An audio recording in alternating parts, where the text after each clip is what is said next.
Let f of x equal the absolute value of 2x minus 1 and g of x equal the absolute value of 2x plus 7. Find all values of x for which f of x equals g of x. Now if f of x equals g of x, then the absolute value of 2x minus 1 equals the absolute value of 2x plus 7.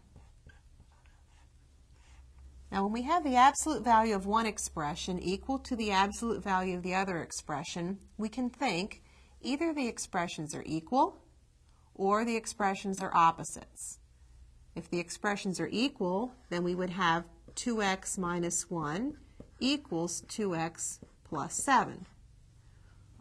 Or if the expressions were opposite, we would have 2x minus 1 equals the opposite of 2x plus 7.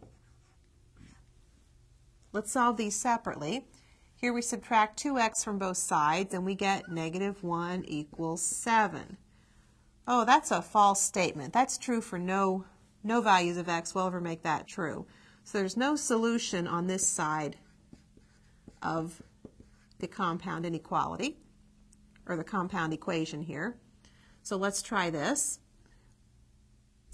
Solving, we would have 2x minus 1 equals negative 2x minus 7.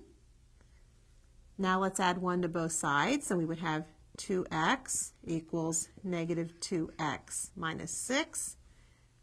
Adding 2x to both sides, we would get 4x equals negative 6.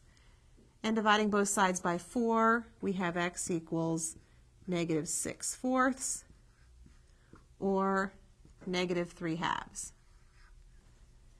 There's no solution here, but one of the other of these had to be true, so this does solve the equation. So the solution set would be the set containing the single number negative 3/2.